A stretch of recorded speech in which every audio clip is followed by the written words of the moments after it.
चुनाव लड़ रही हूँ।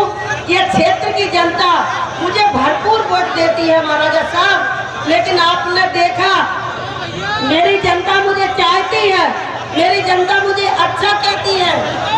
महाराज साहब सुन लो,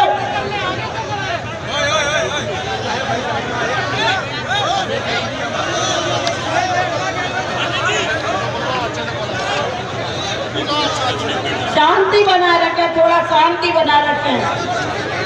तो इस क्षेत्र की जनता ने मुझे 4-4 बार सुना है।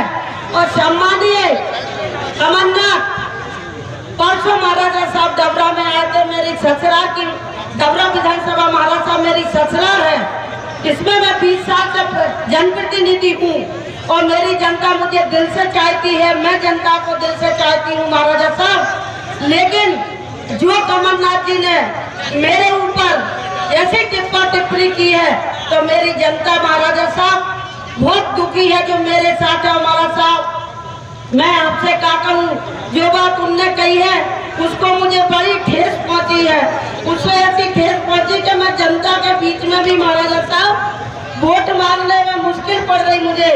लेकिन मैं चाहती हूँ कि नवदुर्गन में जो उनने मेरे पर ऐसा तंग कसा है महाराजा साहब, उन्हें ईश्वर भी माफ नहीं करेगा। अगर मैं सच्चे दिल की होंगी तो ईश्वर भी कमलनाथ को माफ नहीं करेगा। और डबरा वालों से कहती हूँ सबसे कि आपकी बहू, किसी की चाची, किसी की भाभी, मैं बहन तो किसी की हो नहीं सकती, इसलिए कि मैं दतिया जिले की हूँ। इसलिए मैं आपकी चाची, भाभी और आपकी बहू का जो अपमान कमलनाथ ने मंच से किया है, उस अपमान का बदला आपको 3 तारीख को लेना है और इमरती देवी का मन साफ करना है। मैं भी बजरंगबली की पूजा करती हूँ, मैं माता की पूजा करती हूँ और ऐसे दिनों में उनने मुझसे कैसे खराब बोला है। महाराज साहब मेरी क्या गलती है, मीडिया सुन रहे मेरी क्या गलती है कि मैंने गरीब घर में मैंने जन्म लिया है। मेरी क्या गलती है कि मैं एक एससी की बेटी हूँ, हरिजन की बेटी हूँ। मेरी क्या गलती है कि मैं गरीब के घर में पैदा हुई और एससी की महिला हूँ। आप सब समझते हो कि सारी महिलाओं को, इमरती देवी को नहीं, पूरे मध्य प्रदेश की महिलाओं को इस बात की ठेस है। महाराज साहब आपने तो खुद ही जो किया है उसमें हम आपके साथ थे, लेकिन वो कहते हैं गद्दार है, बिकाऊ है।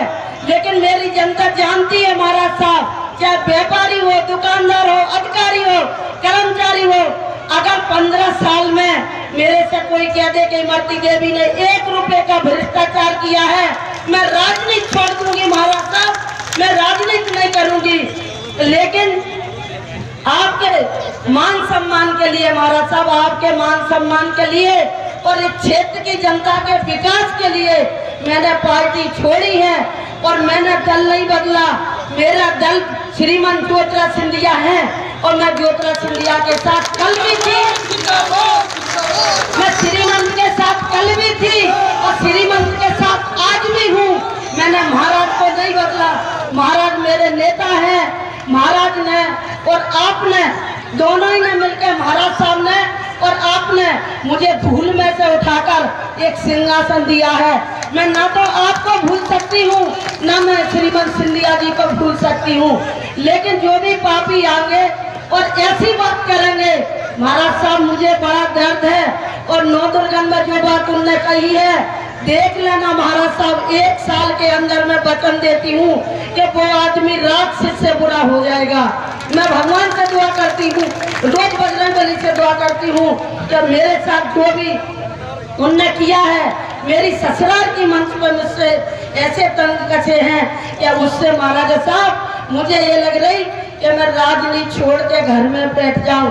लेकिन महाराजा साहब मैं उस व्यक्ति के भरोसे राजनीति नहीं करती हूँ, मैं अपनी जनता के साथ मिलकर राजनीति करती हूँ, इनके भरोसे पर राजनीति करती हूँ। और मैंने इस्तीफा दिया था तो महाराज साहब मैंने सोच लिया था कि मेरी जनता फिर मुझे जिताएगी। क्यों? मैंने विकास की मांग की है और कमलनाथ ने मुझे 1 रुपया 1.5 साल में नहीं दिया, 1 रुपया। तो आप कभी भी कांग्रेस का कोई भी व्यक्ति आए और उससे पूछ लेना कि कभी डबरा विधानसभा को 1 रुपया दिया है। और लेकिन माननीय हमारे श्रीमान ज्योतिराज सिंधिया भाजपा में ले गए हमें, तो 650 करोड़ डबरा विधानसभा के लिए शिवराज सिंह जी ने दिया है। अगर 3 महीना पहले कमलनाथ का खजाना खाली था तो शिवराज सिंह का खजाना 3 महीना में कैसे भरगा, जब इनने 650 करोड़ रुपए डबरा को दे रहे। तो में हमारा महाराज साहब डबरा में 100 बिस्तर का अस्पताल का काम चालू होगा, हमारी बात करें जिगनिया का नहर का काम चालू होगा, हमारे 8 बीघा में चांदपुर पर स्टेडियम में काम चालू होगा। और ऐसे महाराजा साहब 30 लाख 20 करोड़ 30 करोड़ 2 करोड़ 4 करोड़ के जो भी हमारे रोड हैं महाराज साहब, सारे के सारे जो आपने भूमि पूजन करे हैं वो सारे के सारे काम मेरे चालू हो गए। तो मैं जनता से कहना चाहती हूँ, मुझे 2.5 साल का वक्त और दो, सिर्फ 2.5 साल का। केंद्र में सरकार, राज्य में सरकार, और तुम्हारी इमरती भी मंत्री बन जाएगी। 2.5 साल का मुझे मौका दो। मैं अपने डबरा को एक दुल्हन की तरह बनाना चाहती हूँ, इतना सुंदर बनाना चाहती हूँ कि मेरे कोई बच्चा तो है नहीं, मेरा नाम आगे मेरा नाम तो रोशन होगा नहीं, लेकिन मैं चाहती हूँ कि मैं अपने आप को अपना नाम रोशन करके जाऊं इस दुनिया में, कि सब कहेंगे इमरती देवी ने कराया था, इमरती देवी ने कराया था। तो मैं आपसे सभी से निवेदन करना चाहती हूँ कि मैं मरूंगी,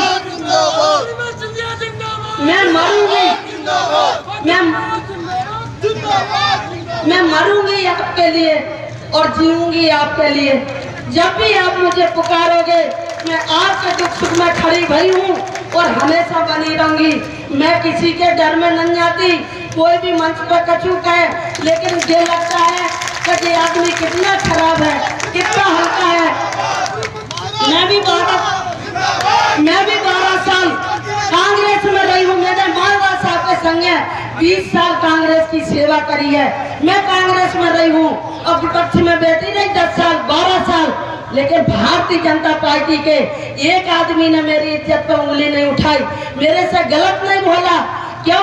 वो भी तो दूसरी पार्टी के थे।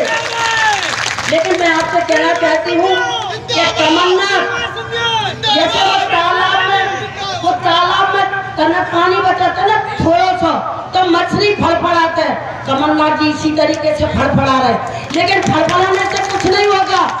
अरे तुम ऐसी भाषा मत बोलो जिससे हमारी महिलाओं को ठेस पहुंचे, फड़फड़ाने से कुछ नहीं होता।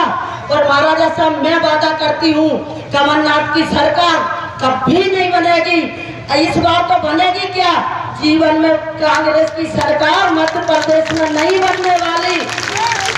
जो इमरती से उन्होंने कहा है, जो इमरती के दिल को दर्द पहुंचाया है, वो दर्द कमलनाथ कभी नहीं झेल सकता, जीवन में नहीं झेल सकता।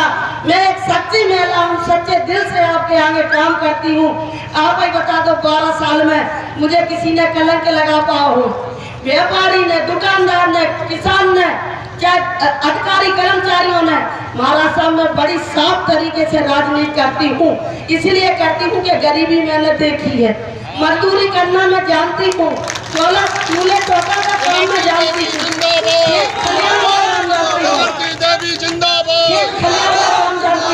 और महाराज साहब मैं चाहती हूँ कि आज कमलनाथ मेरे सामने खड़े हो जाए। अगर वो किसान के बेटा है, हम बता देना तुम्हें, वो बंगाल से है, बंगाल से, वो मध्य प्रदेश के है ही नहीं। मैंने माननीय सोनिया गांधी से कहा है, हाथ जोड़ के निवेदन करा है कि इस राक्षस को बंगाल भेज दो, ना तो मध्य प्रदेश का सफा हो जाएगा। अगर ऐसे राक्षस को यहाँ रखोगे और नौदुर्गढ़ में, तो काली माई कैसे पांव धर के निकल गई थी, ऐसे ही पैर इमरती देवी का उस पर पड़ेगा तो मुझे सबक मिलेगा। धन्यवाद।